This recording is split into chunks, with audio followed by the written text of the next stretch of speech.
Ratusan karyawan minimarket menggelar aksi unjuk rasa di kantor pusatnya di kawasan Pantai Indah Kapuk, Jakarta Utara. Mereka menuntut agar perusahaan untuk segera membayar uang lembur mereka. Menggunakan bus, masa unjuk rasa sudah mulai berkumpul sejak pukul 9.40 pagi tadi di kawasan Pantai Indah Kapuk, Jakarta Utara. Masa datang dengan mengenakan atribut masing-masing sambil meneriakkan beberapa tuntutan mereka. Selain itu, spanduk besar juga dibentang berisi tuntutan agar perusahaan segera membayarkan uang lembur mereka. Dan selain itu mereka juga menuntut penghentian pemutus hubungan kerja ilegal berkedok pengunduran diri. Sementara itu petugas keamanan melakukan rekayasa lalu lintas di sekitar lokasi agar kepadatan kendaraan bisa terurai.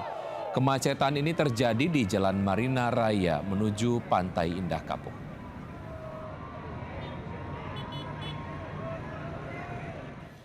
Pemirsa, waspada selalu saat bermotor di cuaca hujan akibat jalanan licin. Satu keluarga terlibat tabrakan dengan truk di Jombang, Jawa Timur. Naas sang suami tewas di lokasi sementara istri dan anaknya menderita luka-luka.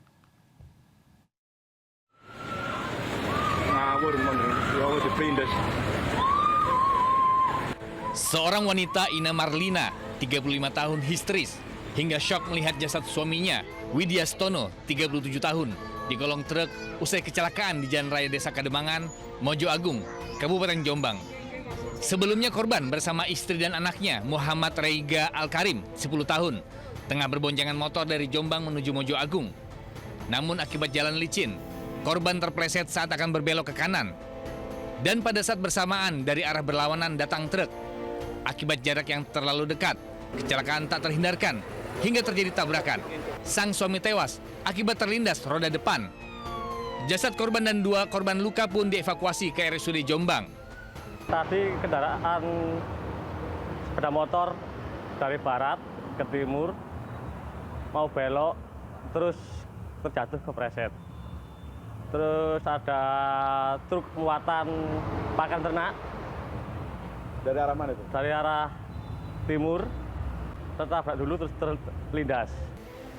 Kasus kecelakaan ini kini sudah ditangani petugas dari unit Gakum Satlantas Polres Jombang. Dari Jombang, Jawa Timur, Mukhtar Bagus, iNews melaporkan. Ya, pesta pernikahan yang seharusnya berjalan penuh kehangatan dan bahagia, namun di Pati, Jawa Tengah, pesta pernikahan malah berujung mencekam akibat mempelai wanita tiba-tiba menghilang dari kamar pengantin. Polisi mengendus keberadaannya hingga menemukan mempelai wanita di kamar hotel bersama pria lain yang diduga menjadi otak di balik aksi nekat tersebut.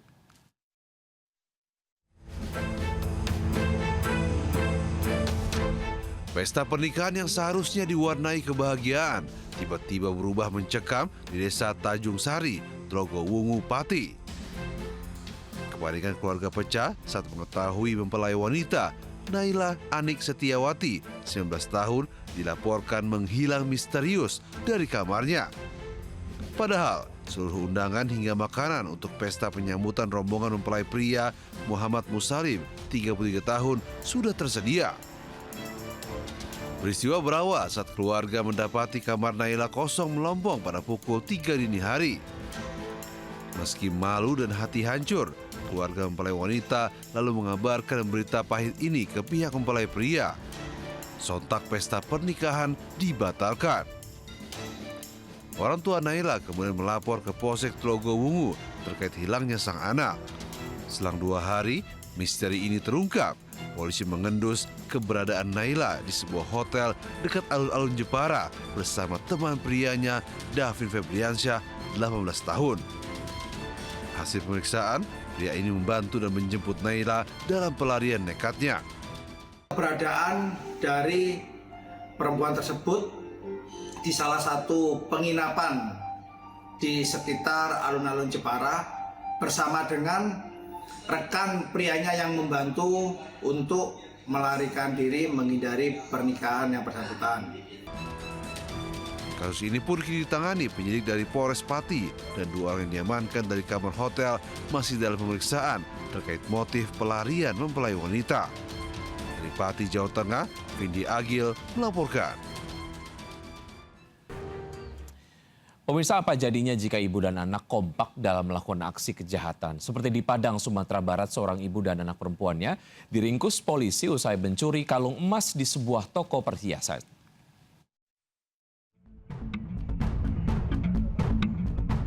Sungguh kerjasama yang apik antara ibu dan anak saat mencuri di sebuah toko emas di Kota Padang, Sumatera Barat. Terekam kamera pengawas, ibu dan anak perempuannya berpura-pura sebagai pembeli. Keduanya memanfaatkan kelengahan petugas toko yang sedang sibuk. Hanya dalam hitungan detik, seuntai kalung emas seberat 3 gram berhasil dicuri pelaku. Berbekal rekaman CCTV dan laporan korban, polisi kemudian menangkap ibu dan anak perempuan ini. Polisi menyita barang bukti emas hasil curian dari dalam kamar pelaku. Dari catatan kepolisian, ternyata ibu dan anak adalah residivis yang sudah berkali-kali keluar masuk penjara dengan kasus kriminal yang sama. Keduanya kemudian langsung dijebloskan kembali ke dalam sel tahanan Mapolresta Padang.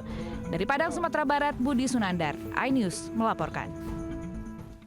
Pemirsa, sebanyak 256.000 peserta UTBK SNBT 2026 dinyatakan lolos dan meraih kursi PTN yang dipilih. Haru bahagia dan kecewa mewarnai saat peserta membuka laman pengumuman ditemani oleh orang tuanya. Hari yang dinantikan ratusan ribu pejuang perguruan tinggi negeri atau PTN akhirnya tiba. Kemarin hasil seleksi UTBK SNBT 2026 akhirnya diumumkan.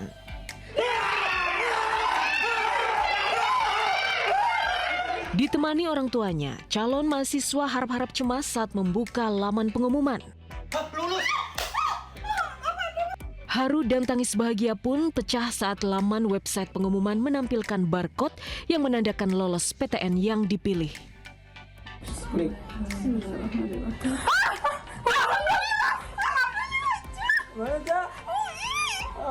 Kegembiraan dan sukacita juga dirasakan orang tua saat melihat putra-putrinya lolos meraih kursi PTN setelah berjuang keras dalam tes UTBK SNBT sekitar 1 bulan lalu.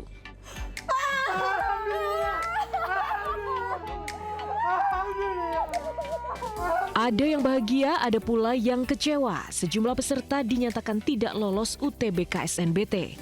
Panitia Seleksi Nasional Penerimaan Mahasiswa baru menyatakan pada UTBK SNBT 2026 sebanyak 256.369 peserta dinyatakan lolos atau sekitar 29,42% dari total pendaftar.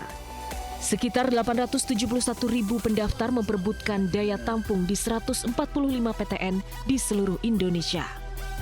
Ketahui bersama untuk SNBT itu ada 871.000 peserta dengan yang diterima ada 256.000. Adapun saat ini di perguruan tinggi negeri itu masih tersedia kuota sekitar 186.000 yang masih bisa diperebutkan oleh anak-anak kita. Tim Liputan iNews melaporkan. Dua pelaku pencuri motor modus tanya alamat babak belur dihakimi warga di Tambora, Jakarta Barat. Meski pemberantasan begal sudah digelar Polda Metro Jaya, namun masih banyak warga yang terus menjadi korban kejahatan. Di Tambora, Jakarta Barat, motor seorang pelajar dibawa kabur dua pelaku kejahatan dengan modus tanya alamat.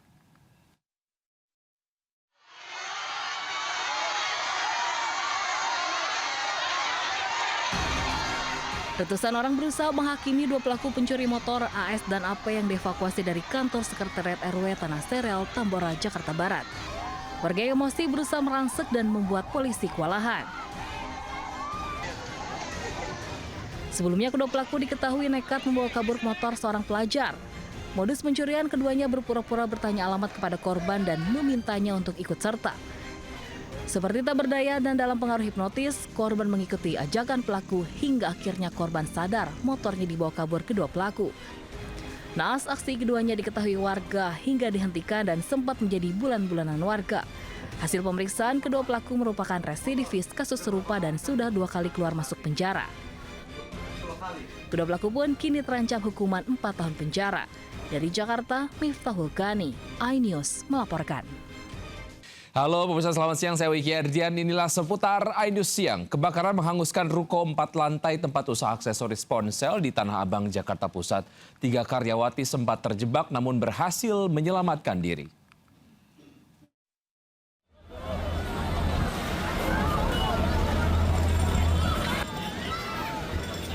Kobaran api disertai asap hitam pekat menyambar dan menghanguskan lantai 3 sebuah ruko usaha aksesoris ponsel di Jalan Fahrudin, Tanah Abang, Jakarta Pusat pada Senin malam. 3 karyawan wanita sempat terjebak di dalam ruko berhasil menyelamatkan diri sebelum api makin mengganas. Menurut saksi mata, awalnya percikan api berasal dari lantai 4 ruko. Namun api cepat membesar dan menyambar habis seluruh lantai 2. Terus saya ke depan lagi ngelihat, ini kebakaran di mana nih? Nah, nggak lama yang punya atas ini turun. Itu cewek-cewek bertiga. Nah, sapamnya ada di depan. Pas dia turun, ke bawah bilang, "Bang, di atas udah banyak asap." Petugas damkar yang tiba di lokasi berupaya melokalisir api agar tidak merembet ke sejumlah ruko di sebelahnya, termasuk sebuah ruko minimarket. Dari Jakarta, Rani Sanjaya, iNews melaporkan.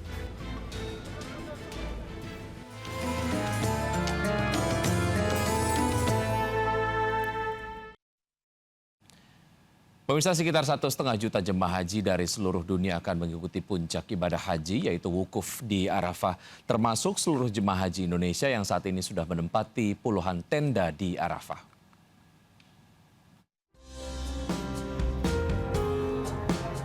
Dengan menggunakan bus, ribuan jemaah haji Indonesia tiba secara bertahap di Arafah untuk mengikuti wukuf yang merupakan inti ibadah haji. Ribuan jemaah haji Indonesia dari berbagai kloter selanjutnya menuju ke masing-masing maktab dan menempati tenda-tenda yang telah disiapkan. Satu tenda jemaah haji reguler bisa menampung hingga 300 orang dengan dilengkapi sejumlah fasilitas. Di antaranya kasur dan bantal, pendingin udara, air zam-zam, es krim, hingga fasilitas toilet serta tempat wudhu. Alhamdulillah kalau saya lihat sudah cukup memadai untuk Arafah ini, udah bagus. Di depan juga ada fasilitas es krim, air zam-zam, toiletnya juga udah banyak. Wukuf di Arafah akan dilaksanakan sekitar pukul 10 waktu Arab Saudi atau sekitar 2 jam lagi hingga terbenamnya matahari. Setelah wukuf, jemaah haji akan mengikuti rangkaian ibadah haji lainnya seperti mabit di Musdalifah dan melakukan lempar jumroh di Mina. Demi menjaga fisik selama rangkaian ibadah di Armusna, para jemaah haji diimbau tidak banyak beraktivitas di luar tenda karena cuaca panas di Armusna bisa mencapai 47 derajat Celcius. Tim Liputan iNews melaporkan. Pemirsa, sekitar 4 jam lagi wukuf di Arafah yang merupakan inti ibadah haji akan dimulai. Seperti apa suasananya saat ini? Berikut adalah laporan Eti Juwitasari dari Arafah, Mekah, Arab Saudi. Pemirsa, puncak ibadah haji dalam hitungan jam akan segera dimulai nih. Saat ini saya sudah berada di Padang Arafah. Di tempat inilah jutaan jemaah haji dari seluruh penjuru dunia berkumpul untuk menjalani wukuf yang menjadi puncak sekaligus rukun terpenting dalam ibadah haji. Seperti diketahui dalam hadis itu disebutkan Al-Hajju Arafah, yang berarti haji adalah Arafah. Artinya siapa yang tidak melaksanakan wukuf di Arafah maka tidak sah ibadah hajinya. Karena itu momen wukuf ini menjadi saat yang paling sakral dan paling ditunggu oleh seluruh jamaah haji ini. Dan jamaah haji di sini seperti terlihat di belakang saya ini banyak memanfaatkan ruangan terbuka. Ini sebenarnya adalah taman, namun dialihfungsikan untuk beribadah bersama karena di tenda tidak memungkinkan untuk dilaksanakan sholat berjamaah karena kondisi ruangan yang tidak memadai. Seperti diketahui pemirsa, wukuf di Arafah ini akan dilaksanakan hari ini, yaitu dimulai setelah masuk waktu zuhur hingga tergelincirnya matahari. Jadi nanti jemaah haji Indonesia itu atau jemaah haji akan melaksanakan sholat zuhur yang dijamak dengan sholat aksar dan dilanjutkan dengan mendengarkan khutbah wukuf yang kali ini akan dipimpin oleh Amirul Hajj Kiai Haji Asep Saifuddin Halim. Nantinya khutbah wukuf ini berjudul Tri Sukses Haji, Jalan Menuju Haji Mabrur dan Kemaslahatan Bangsa.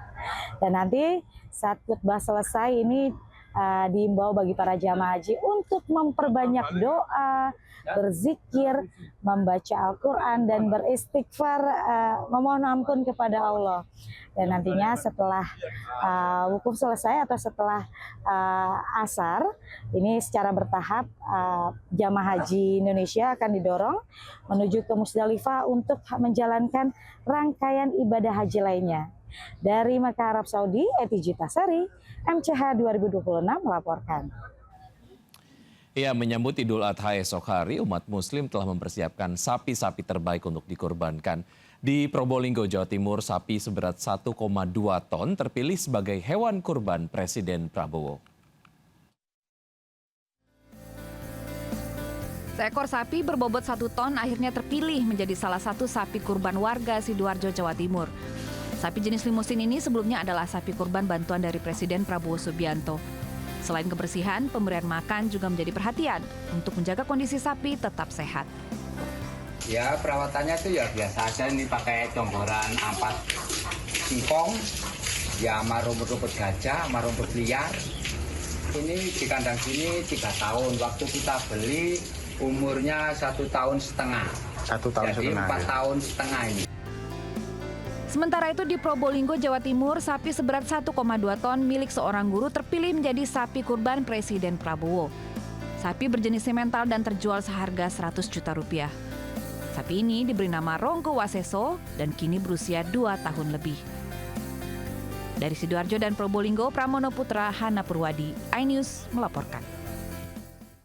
Ya, sementara itu jelang Hari Raya Idul Adha, warung bumbu ramai diserbu ibu-ibu yang hendak mengolah daging kurban.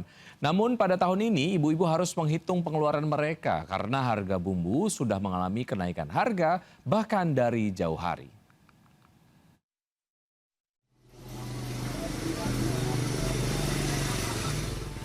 Warga mulai menyerbu toko bumbu di Porong, Sidoarjo, Jawa Timur. Dari sejumlah bumbu giling, gulai, dan rawon jadi bumbu yang paling banyak dicari pembeli. Sejak pagi hari, mereka sudah mendatangi warung agar tidak kehabisan. Namun pedagang terpaksa menaikkan harga jual bumbu hingga Rp10.000 karena harga sejumlah bahan seperti bawang dan cabai juga sudah naik dari beberapa hari sebelumnya. Sejak beberapa hari terakhir, harga cabai di pasar memang tidak menunjukkan tanda-tanda akan turun. Jelang Hari Raya Idul Adha, cabai rawit merah kini menyentuh harga Rp100.000 per kilogram. Kenaikan ini membuat ibu-ibu yang akan memasak daging harus mengatur ulang pengeluaran mereka agar tetap bisa mencukupi kebutuhan Idul Adha. Menurut pedagang, kenaikan harga cabai, bawang merah, dan sayur disebabkan oleh cuaca buruk hingga membuat petani gagal panen. Tim Liputan iNews melaporkan.